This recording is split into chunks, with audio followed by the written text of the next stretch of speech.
Good afternoon, everyone, and thank you again for joining us for today's webinar on Therapeutic Professionals supporting the psychosocial health of residents in long-term care homes. Before we begin, I did just want to mention that this session is being recorded for educational purposes, and your lines have been muted to minimize background noise and distraction. There will be a Q&A period at the end of the presentation, so we do invite you to type your questions and comments into the chat box, which can be found at the bottom of your toolbar, and we will do our best to address each of them. Without further delay, it is my pleasure to introduce our guest speaker, Katherine, President-elect of Therapeutic Recreation Ontario and Therapeutic Recreational Specialist at Mount Hope Long-Term Care Home in London, Ontario. Katherine, over to you. Well, good afternoon, everyone, and thank you so much for taking time to join our webinar today. I know we are all living in a very fast-paced world right now that is forever changing, and so I thank you so much for taking time and your commitment to working with residents, and for those residents here, being here to share your stories with us to really try and make long-term care in Ontario the best we can, and to be supporting residents through their psychosocial well-being. As Josie-Lee introduced, I am the president of Therapeutic Recreation Ontario. This is, oh my goodness, it's not switching over. Gotta love technology. There it goes, great. So TRO was established in 1999. We are a professional association that represents the practitioners of therapeutic recreation in our province. Our mission is to lead the TR profession through growth, advocacy, and innovation. And throughout this pandemic of COVID-19, we've really been able to support and advocate our members, and specifically even within long-term care, as we've created this long-term care task force. We have supported by creating TR Talk Tuesdays for different communities of practice across the province, where practitioners can come together and really try and support each other and share different ideas. We've been writing letters to the government as an advocacy approach, and we've also created a resource hub on our website. So we've really been taking action throughout the pandemic. I was also asked to speak with you because of my other hat that I wear. I'm a therapeutic recreation specialist at Mount Hope Centre for Long-Term Care within London, Ontario. This is one of the larger homes within Ontario with 394 residents who range in age from approximately 18 to 103 years old. Our residents' interests vary, as you can see, with their age. But at the center of all of this, their interest is still in the quality of life, enhances their well-being, and lived experiences is important to us.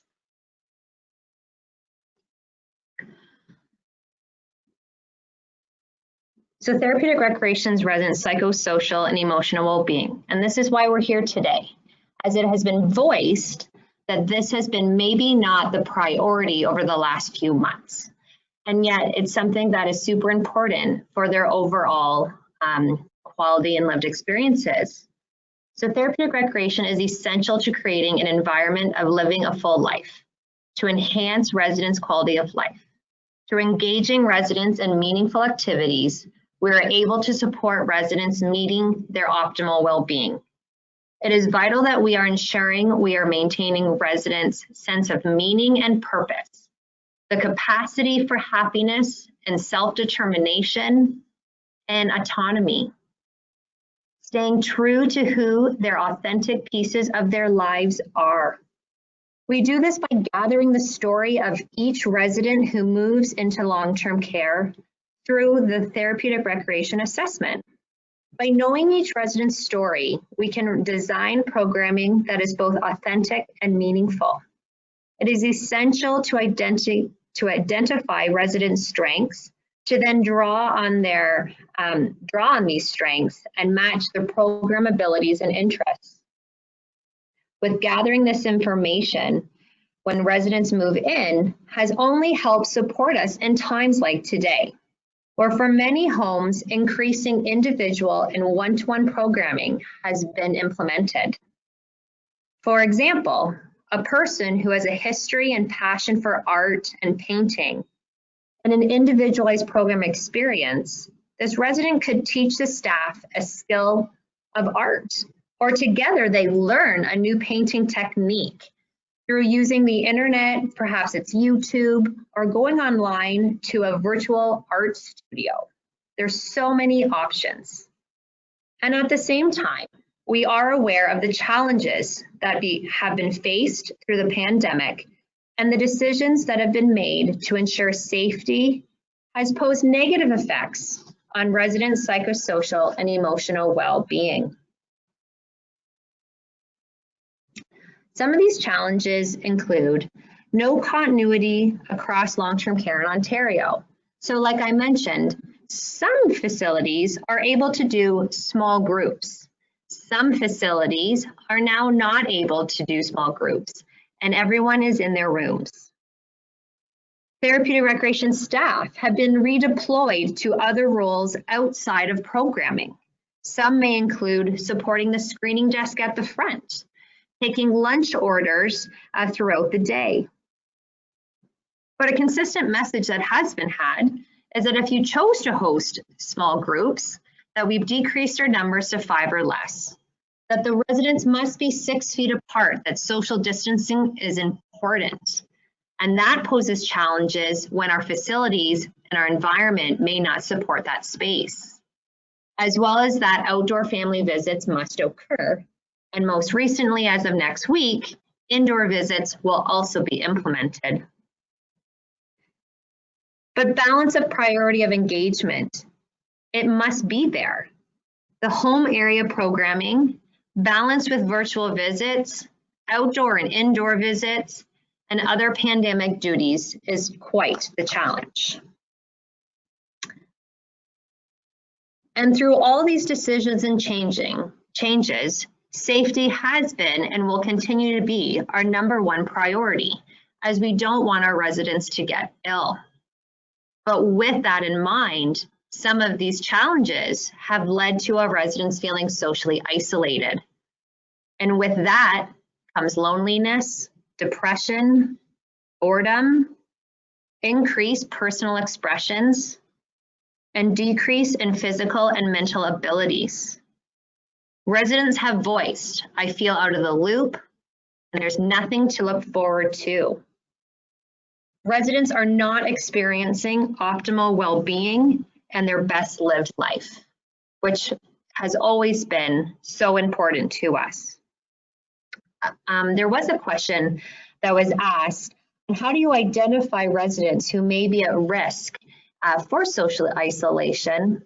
And so I just wanted to approach that here, which is if you use Activity Pro in long-term care, you're able to run a resident at risk report that will be able to identify some of those residents who have been missed, as well as a not so formal way is simply through those observations, truly looking at a change of level of engagement, what their personality is, what you're seeing is really how you're going to see that a resident has changed with their overall well-being. Doing check-ins and listening to them will help you kind of gauge that as well. There's also through MDS an algorithm that will spit out a number for the depression scale that you could also reference to. My goal today is for us to connect about the importance of the psychosocial well-being of residents, to acknowledge that there are feelings of being out of control, that we are living in a history right now and we are making that. We are part of history, and what is the message we want to leave? Wanting to do our diligence to ensure residents stay well and at the same time be engaged. We acknowledge that this is our new reality and that we want to ensure residents are living their best life with ensuring safety is in our lens, but that optimal well-being and quality of life is also there. So I'd love for us to do a poll, and our first poll is giving me a sense of who's on this call. So the poll is now open for everybody on the line. I'll just give you a couple of moments to select an option there.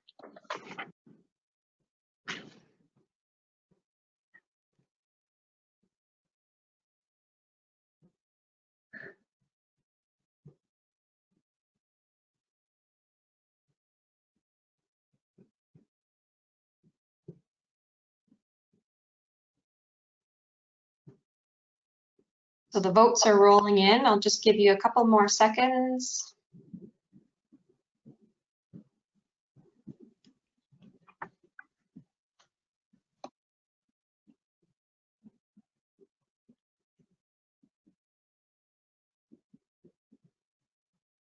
Okay, so you should be seeing the results of the first polling question.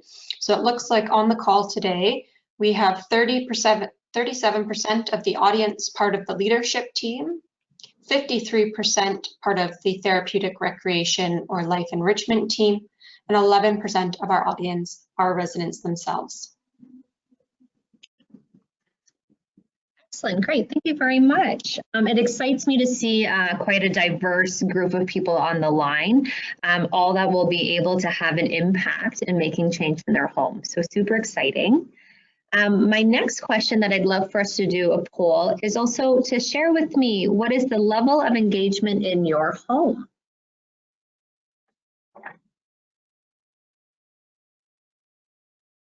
So the second poll is open for voting.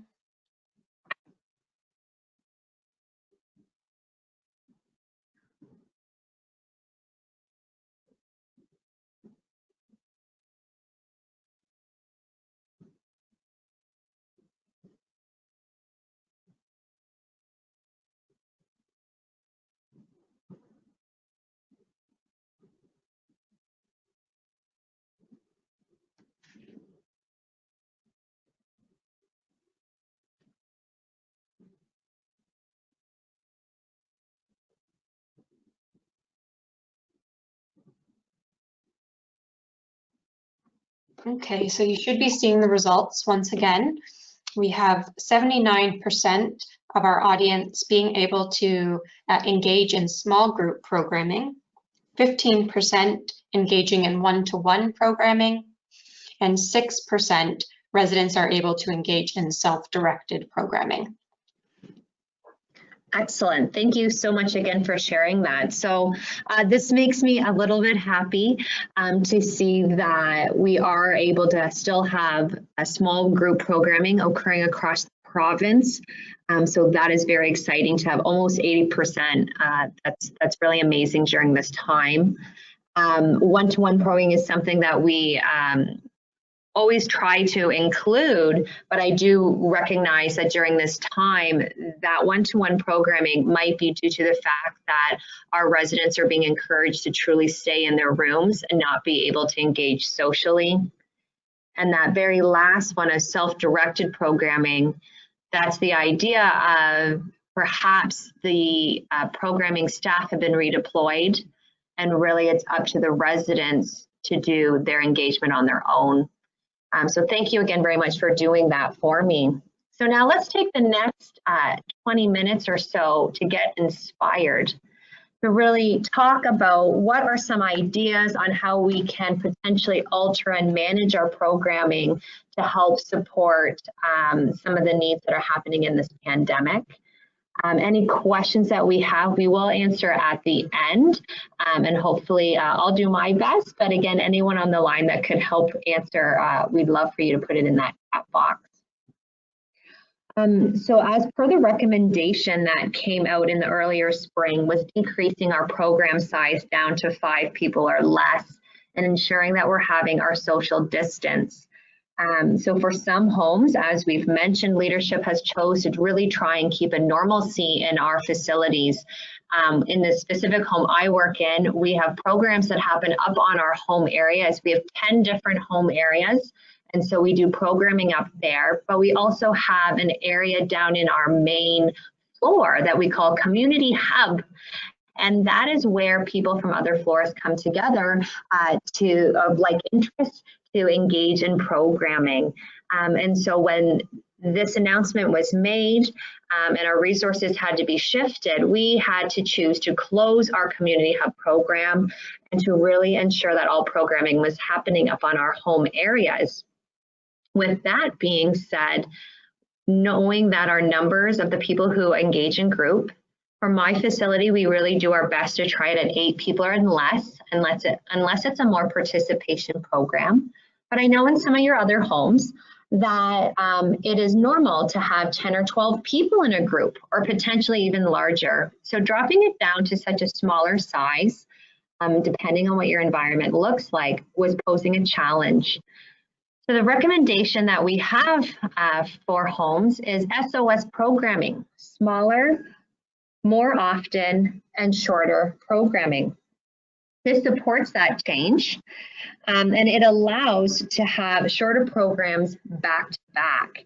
It allows you to focus in on the different levels of residents and really gear it to their strength and abilities by doing 2 exercise groups for a shorter amount of time, so 30 minutes, and then back that with another one with another group of residents and having that changeover. So that's one way that our facility has been able to continue to ensure that everybody who loves that program, example, exercises, still are able to participate in that smaller group, but simply just doing it more often and back to back. That truly increased our number of programs in a day that our team was facilitating prior, approximately 4 to 5 programs, and then they've upped it into 6 to 8 programs in a day, in addition to offsetting some of those other activities that we are implementing, such as different forms of visiting. This is also a time to look at the pandemic and the boundaries that have been set into place and creating a sense of community, one that may have came quite easily for us previous, and now we need to be creative. So later on, I'll give you some examples for that. It's a time for us to shift our mindset. Don't recreate the wheel, and let's keep the residents engaged. There are some really great new ideas that have come out, but there's a lot of things that you can do just simply changing from being in a smaller group and shifting it into a room or a one-to-one activity. So I want to talk to us about that later. And technology is truly your friend to create the connections and have that continuing on to support our psychosocial well-being of our residents. And I respect that we all have our challenges when it comes to our budgets in long-term care. Every home is faced with that same concern. But what I will encourage you to look at is how can you get donations? A lot of people are in a moment of feeling to give, and this is your time in long-term care to really try and have people help give those donations, and getting devices such as iPads, laptops, or smart boards is definitely how you're able to provide programming in a different light for those residents. So over the next couple of slides, you're going to see a chart, and on the left side it talks about programming when residents are in lounges, and the other side is residents in their apartments, aka their rooms. And so I'll start with physical resources. So these are programs that are looking at us using our physical resources or physical strengths, such as doing an exercise group that will staff facilitate that program, whether it's doing a head-to-toe exercise group or light weights with equipment. If you are choosing to use equipment, obviously we're requiring you to wipe down that equipment to ensure everyone is safe.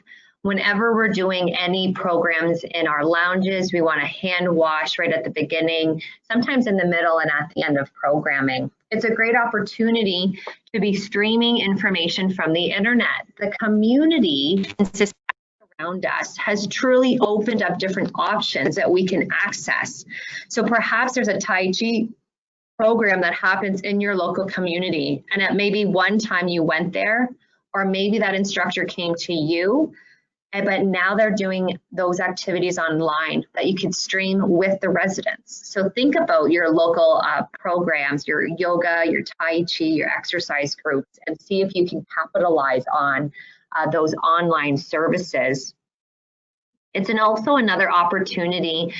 People were really trying to stay away from doing an exercise that included touching equipment with your hands.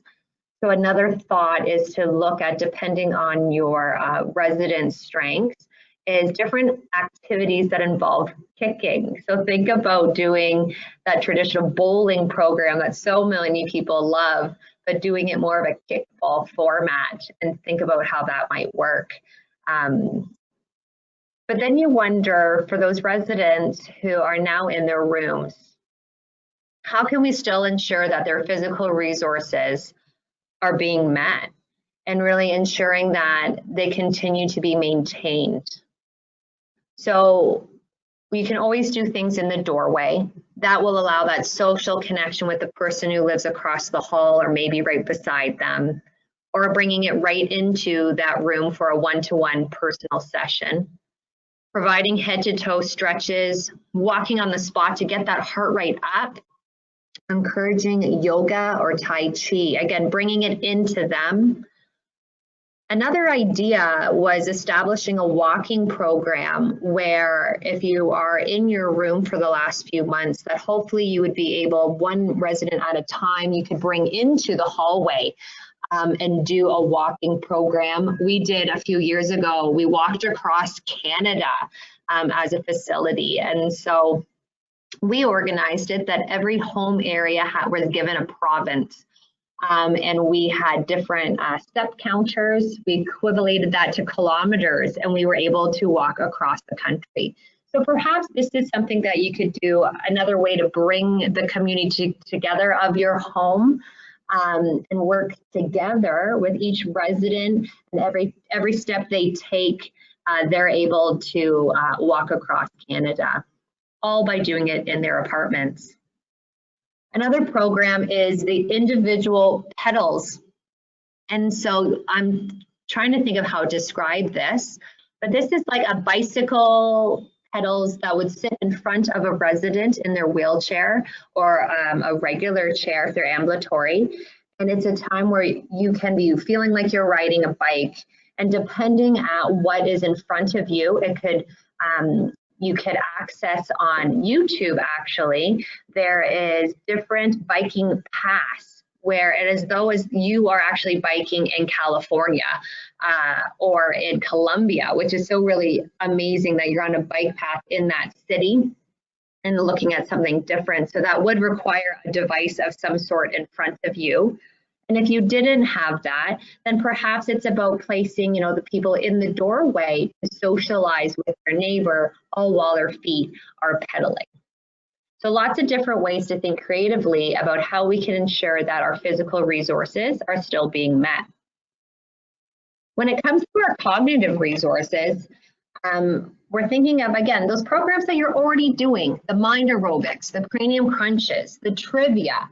All of those things simply can be broken down into their apartments by having like handouts. So taking time to make a workbook with the different questions. We really love word in a word here, where you take that larger word and see how many smaller words we can do.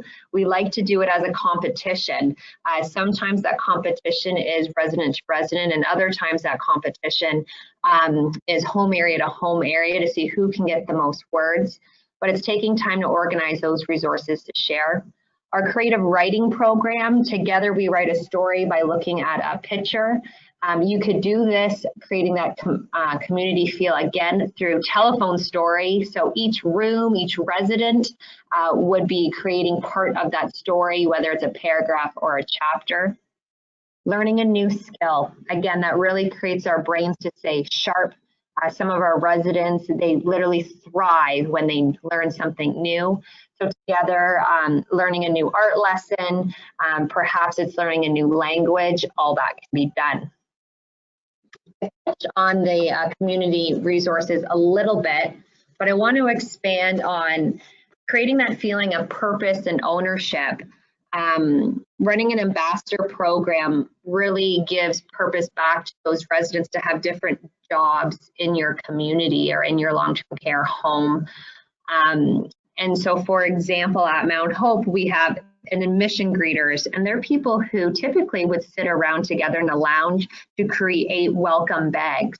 But that's something that, again, can transfer into that home area and still give them some purposeful work while they're in their apartments. And then the person is able to, a different person can go give it to a new admission.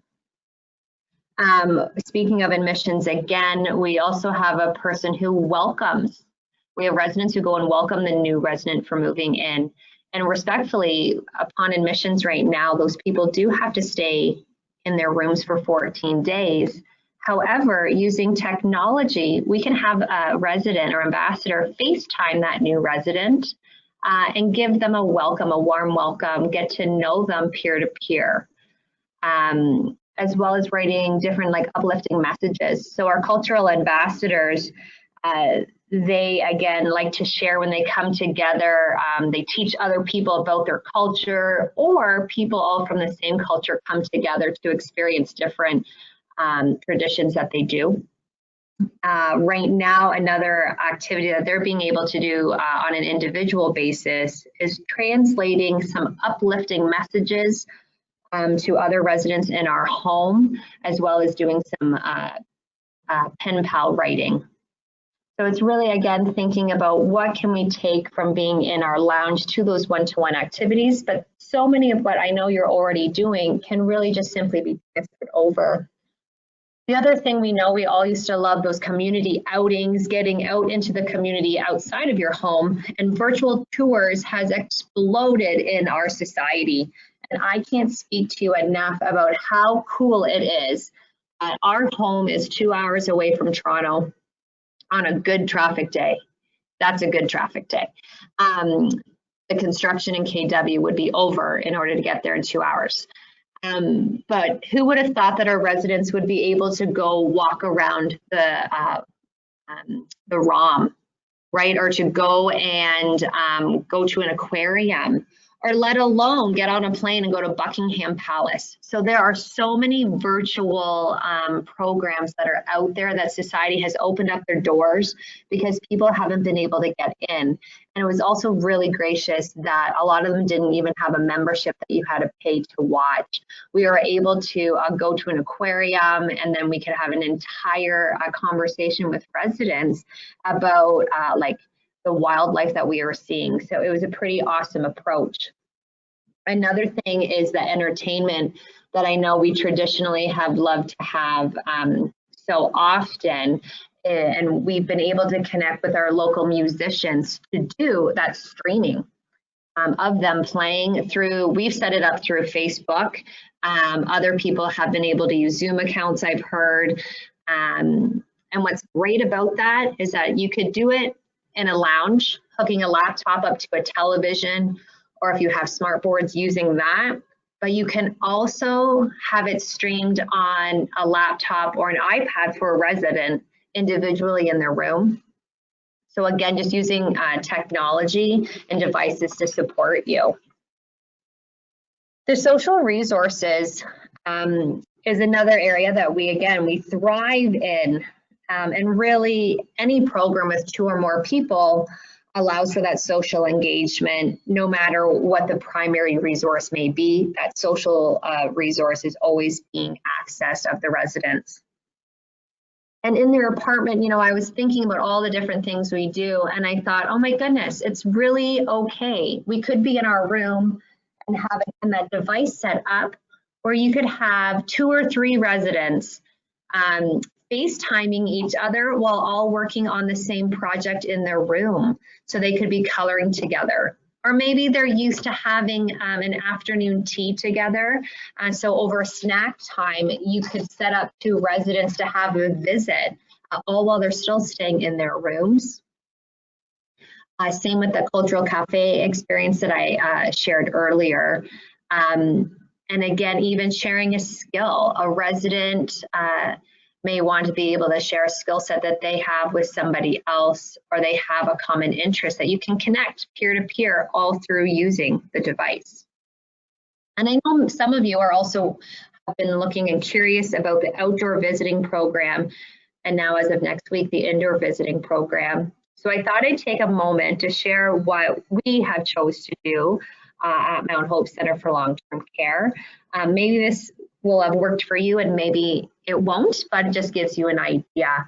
So like I said, we have 394 residents at Mount Hope, and the legislation indicated that residents would be able to have at minimum 1 visit a week. Well, I'll be open, it was very hard to get 396 visits in 1 week, but I'm proud to say we were able to get 300, and I think it's 9. It's approximately 44 visits a day.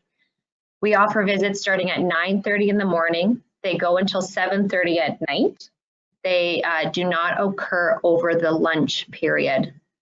They're 30 minutes each, and there is a 15-minute break between visits to help us, what's called piloting, to go pick up our resident and bring them down and then bring them back. Really, the experience, there has been ups and downs, but overall it's been joyful for people to be able to re-engage. Our virtual visits have been amazing. It truly has been a lot of romance stories, seeing that true love sparkle in people's eyes when we first implemented that in the spring. The outdoor visits have a very similar feel to be able to see each other. The challenge with that outdoor visit is having our faces half covered with our masks and having that social distance space. We use tents to set it up so each visit is private. We set up a 6-foot table between the loved one and the resident. I'm sure some of you have also heard feedback. Our challenge with that is that residents would really love a visit where we can touch each other and be closer. And so unfortunately that outdoor visit hadn't allowed for that. But again, being able to see each other live was really important for our family. So all of that was able to be done, and I'll be honest, it was because we had an extra group of people come join our facility. We were able to hire a group of students for the summer, and they helped manage our virtual visiting program in addition to our TR team. Our outdoor visiting program has been supported through our resources of the redeployment staff. And so I acknowledge we were blessed by having some extra staff come into our facility to help organize that. But even today with the announcement of the indoor visiting program, we are now looking at a priority list of something must give. Really hard to be able to provide programming on the floor and then ensuring all these different forms of visiting are able to occur. And so that's the challenge that I'm pretty sure that most of you are facing as well. And really trying to see, you know, the residents who have that priority to seeing who really needs that social and emotional connection to keep their spirits up, and how we can be connecting with that. So that is how we have run our outdoor program. Our indoor visiting program, we're literally in the middle of organizing that, but we do feel that it will be ran very similarly, where we will have separate like family lounge areas that our family or visitors are able to come in to have that visit with our loved ones. And we're hoping that that space when we're inside, we're hoping we'll be able to be a little bit closer than we're feeling like that 6-foot table, dining room table. So we're working on that. But we can definitely see when we are connected socially with people, the benefits that come from our residents, that joy after, like that romantic story of re-seeing each other and connecting. At first might have been a strange thing virtually, but really the benefits that come away from that conversation and seeing each other really translate throughout the rest of their day. I mentioned the traditional programming with entertainment, streaming it. Again, that can be done in a group setting or in their rooms as long as we have the devices. And bingo is the same thing. Oh my goodness, we all know bingo is a program that we all those residents just love it oh so much. And with that, trying to come up with ways to do it safely. And so we have actually used an online collar on the computer instead of using real balls. So that's helped with our infection control piece, wiping down our cards. This can be transferred into the hallway, or again, setting up that device and using FaceTime. So, and that's something I'll mention, that after the pandemic, and if someone's just feeling unwell and can't come to your smaller group program, they could be in their bed. Someone who's bedridden could play and be part of a program if you have that device to set it up with that person. So something to think for future on some of the learnings we've had over the last few months. So my next slide is to talk about how do we make this successful. And that, you know what, is it's a topic of much brainstorming for you to truly advocate and advocate for the importance of psychosocial well-being for the residents. By having that, you're making that happen really translates into people's optimal well-being. It decreases social personal expressions of residents. It gives them such joy and happiness, giving them sense of purpose to get up every day. And this is what our role is. And you really do need to strive and advocate on how can we re-look at a balance of resources. Potentially they were allocated one way in the spring, but that does not mean it needs to stay that way. As our world is forever changing, is there another way to create a balance of doing maybe both roles, or a 50-50 split, or maybe looking at other staff that you have in your facility who can help make programs more pleasurable and meaning. So for example, we started calling lunch and supper our pleasurable dining experience. And it's truly whether you're bringing a tray to a resident to take a moment to sit there and share in part of that meal, have that conversation, or whether you're in the dining room and having that conversation with the residents while you're supporting them to eat. It's really about making it a rounded experience. Thinking about when you have the PSW team doing bath and shower, make it more of a spa time experience. And I know a lot of places do this very well, but is it a time that we can try and figure out a way during this pandemic that we can look at a manicure or maybe a bang trim? I don't know about you, but our residents and family are always asking, when is that hairdresser going to happen again? Getting our hair set is so important, and I have seen PSWs go beyond helping make sure that they have that dignity with their appearance, because it's so important to them. It's looking at encouraging environmental services. They do such a great job keeping our facility clean and keeping those bugs out. And maybe while they're doing that, their service, they can also be having that conversation with residents when they're going into those rooms to keep them clean and healthy and happy. Making it successful is looking at ways to how do you access devices? How can we use them better? Is there apps that will help us communicate and connect with people? Devices have allowed our residents to connect with family all around the world, to go into our families' backyards that they haven't seen in years. That is the power of technology. And if your home does not have it, I strive for you to find a grant, to find a donor, to somehow get that device. And old school paper is still here. So make workbooks, print them off, and get them handed out. And that does not mean that program staff have to hand them out, but maybe we design it and it can go out with when the mail is getting delivered. So really thinking about, again, what's another way to use the resources that we have, that all of the staff and leadership can come together and truly make the psychosocial well-being of our residents at the forefront during this pandemic. So that's my chat for today, everyone.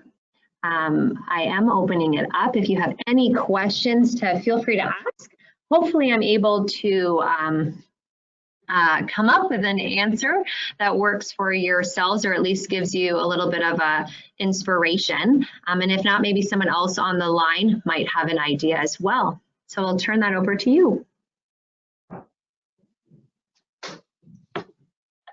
Okay, so now is the time, everyone, to send through those questions and comments that you have. A reminder that you can do so through the chat box, which is located at the bottom of your toolbar. And while we wait for all of you to kind of digest what you've just heard and gather your thoughts, the one question that I might pose to you is, for homes that are feeling particularly cautious or hesitant to reintroduce programming, what encouragement would you give them, or where would you recommend them starting to reestablish that balance between prioritizing resident safety with resident quality of life? Yeah, great question.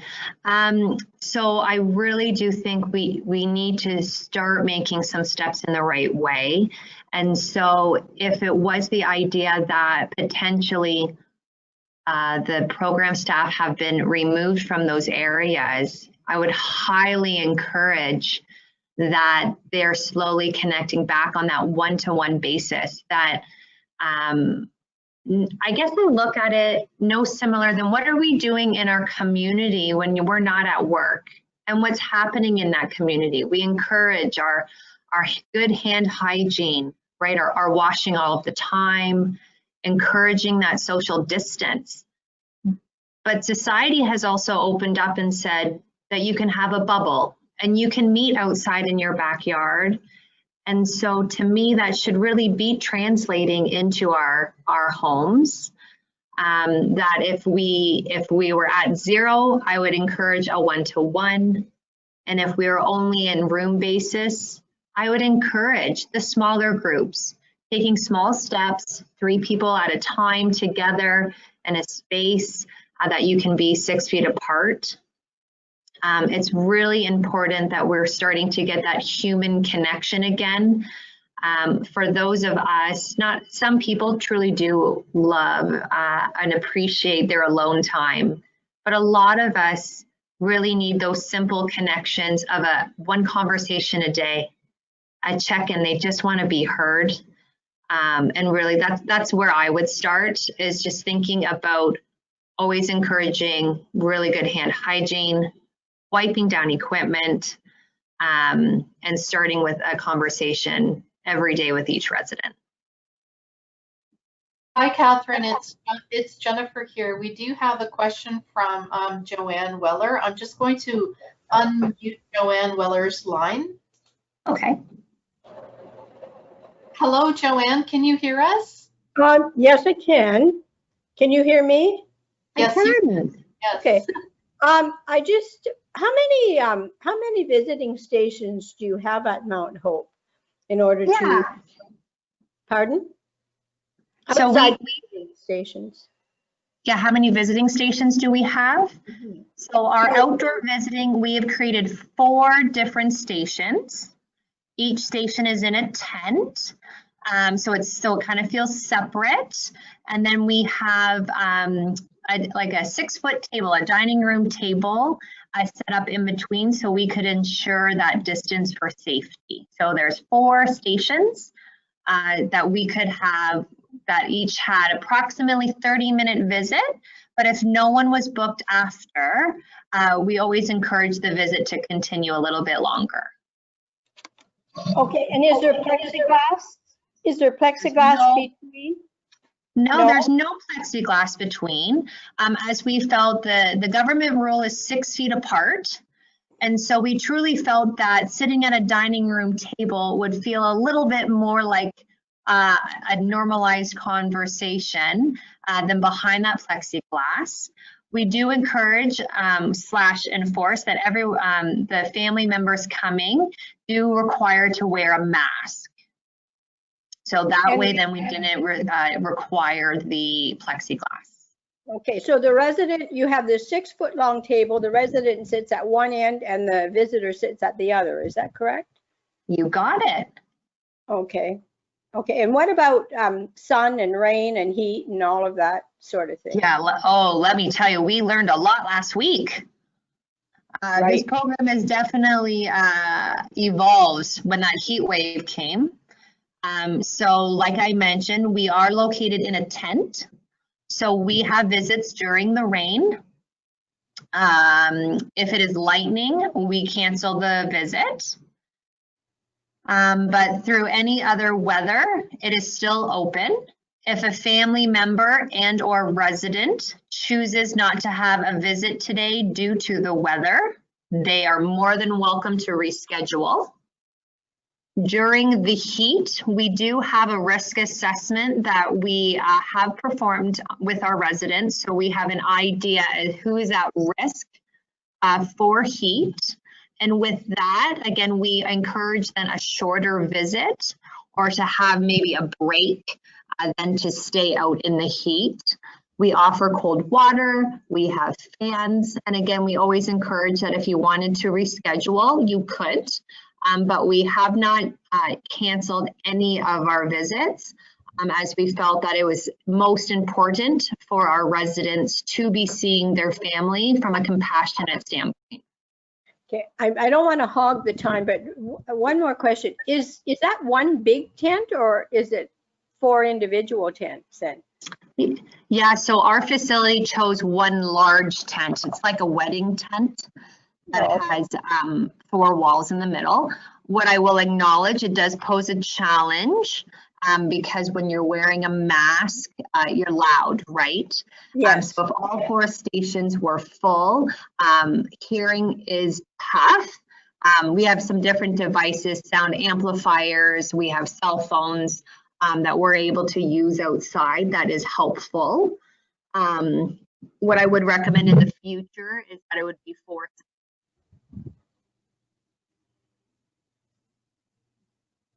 I can't hear you anymore. Oh, no. Did you, so I just said in my recommendation, can you still hear me now? Yeah, I can hear you now. Okay, great. So my recommendation would be that in the future, I would have 4 separate tents than one large one, Yes. just due to some of the sound challenges that we've had. But at this time, this is what we have, and it has been working. Okay, thank you. You're welcome. Any other questions? Hi, Katherine. Yes, we do have another question here. Who assists with the portering the residents? Who assists with portering the residents to and from outdoor visiting areas and screening the families at your facility? Yeah, so that's where I was saying earlier that we were blessed. We've been blessed with staff being redeployed to our department, unlike other long-term care homes where our department's been deployed away. So we have a handful of redeployed staff who have come and joined our team, and they are the ones helping porter down and back. And then that allows for our home area to still be offering programs. However, my contingency plan, because these people are leaving me, will be that our TR team will be responsible for helping pilot residents, and that each of them will take a shift 1 day a week to support bringing the residents down to the outdoor program. Okay, thank you.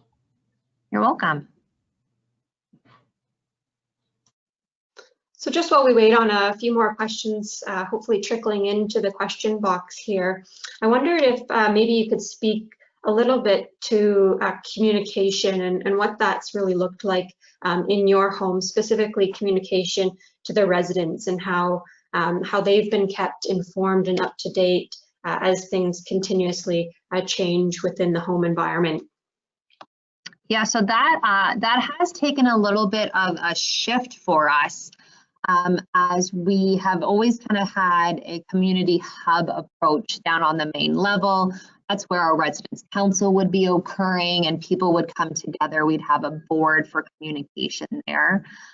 Because everyone is now more bound to their home areas, the communication has truly been relied to go through our team, as well as sending messages to the nursing team to connect with residents individually.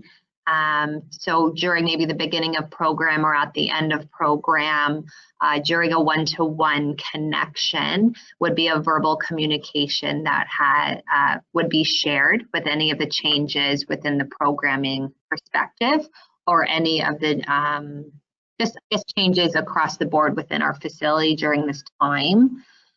Communicating out to our family, we actually ended up collecting email addresses.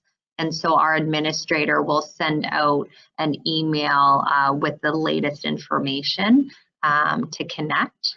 When organizing our visits, that was all done through the phone with family to call and connect about those visits. And then we would communicate that up to the floor and invitations to the residents so they would know. Our residents who are more, I would suggest, more independent, they're what we call goers, so they come and go around our facility.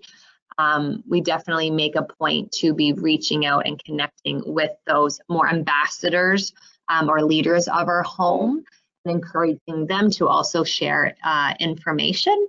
And so we have in our past wrote like a script that here's the details to share, and then they're able to share that throughout each of their home areas. Thank you, Katherine. We do have another question from Jane Cooper. I'm just about to unmute your line, Jane. Hi, Jane, can you hear me? Okay, thank you. Yes, I can hear you. Can you hear me? Yes, please go ahead. Yes, okay. Excellent. I'm wondering, Katherine, if you could talk a little bit about how you have been providing spiritual care during this time at Mount Hope. Oh, I wish I could expand on it. My answer will be short to you, unfortunately. We have a spiritual care staff member. And so, excuse me, so she's the one who designs those programs. What I do know is that we used to have a home-wide mass and church services throughout our week. We actually at Mount Hope used to have 4 different forms of church in a week, 2 of those being mass. And so those had to close due to community not coming into our home. In turn, I know that our spiritual care member on staff, they have been able to continue with us, and they've been providing smaller church service on each floor, as well as connecting one-to-one. They have their own way of organizing kind of like a priority or how they support due to the fact that we have 400 residents. I also have seen that they've also done virtual spiritual care connections as well. So for people connecting out with their community ministers and churches, they've been setting up those visits as well. Okay. Yeah, thank you. It'll be interesting to see how that moves forward into the future as well. Yeah, I know that in our world, we would really love church to come back. Like I said, it was 4 times a week, and so it definitely is a space that being a little bit of a void, but I know she's doing the best she can. Hey, thank you for taking my question. Thank you, Jane. Katherine, we do have another question. How are you planning to implement the outdoor and indoor visits at the same time? Will you still offer 4 outdoor visits at a time while also offering indoor visits? We are working on developing our plan, and your insight would be most helpful. Thank you. You know what? We are also developing a plan. Right up until 1:45 today, that's what I've been working on. So at this moment of time, we are actually creating a priority from our virtual visits. that we will be decreasing those. By decreasing our virtual visits, it will allow us to have staff support for our indoor visits.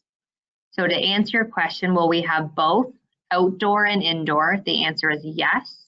We will continue to still have 4 outdoor visiting stations, and our plan is to have 4 indoor visiting stations.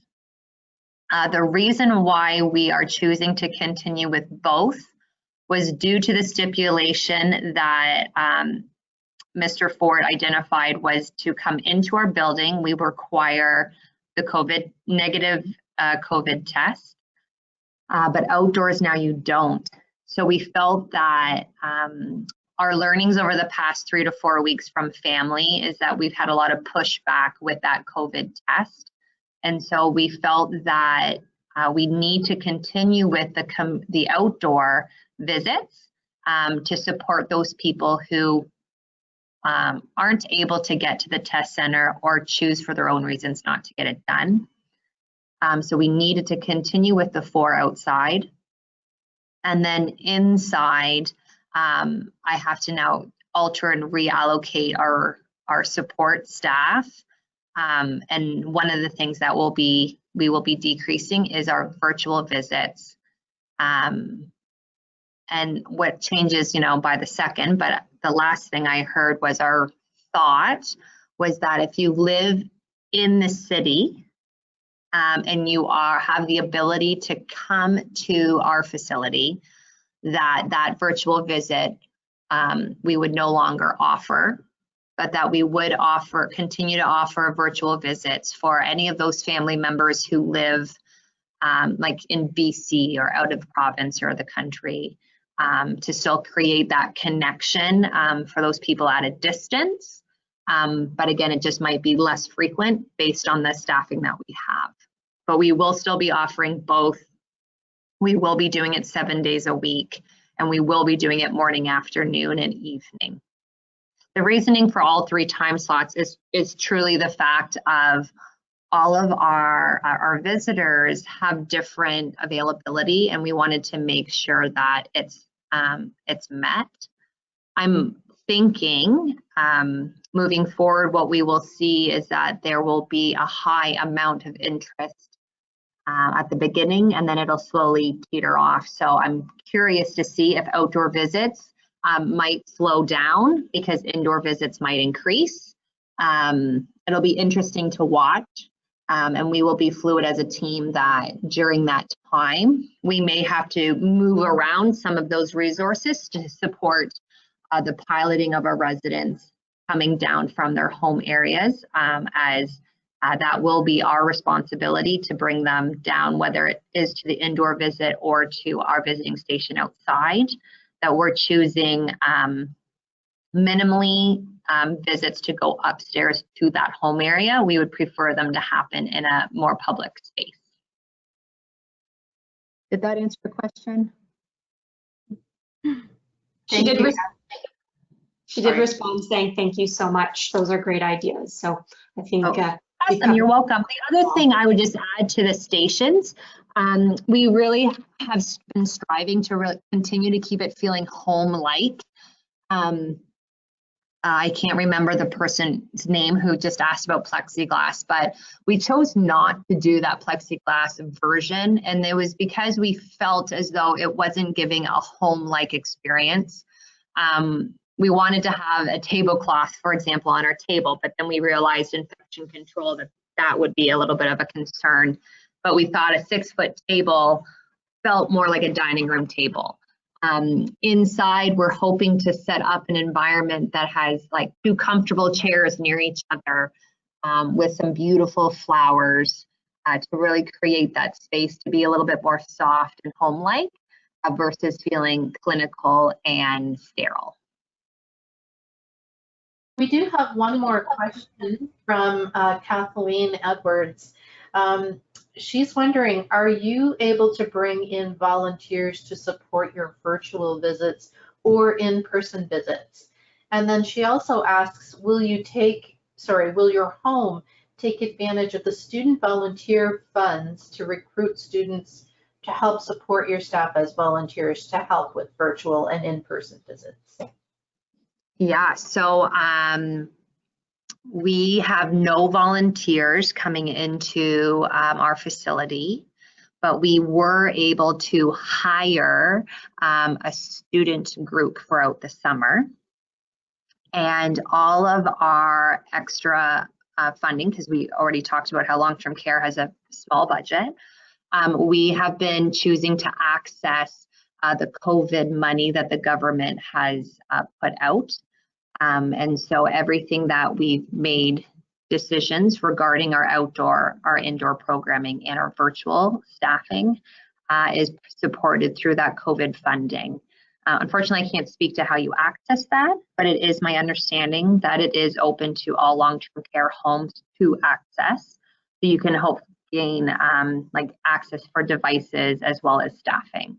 But to summarize, no, we don't have volunteers, but yes, we have hired a student population and they were allowed to come in, where our volunteers were not allowed to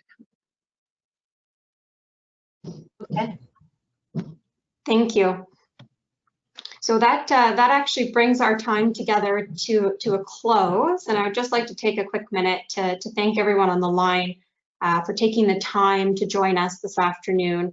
And a big thank you to Katherine for her willingness to address and lead this very time-sensitive topic and really bring into focus what can be done among all the changes and restrictions. So thank you, Katherine. You're welcome. And thank you so much, everyone, for coming and joining and being part of the discussion. My main message to you is don't recreate the wheel. You guys are all doing a great job. Just think about how you can make it smaller, use technology to your advantage, and remember to just wash your hands at the beginning and at the end. Stay safe and healthy, everyone. Bye for now.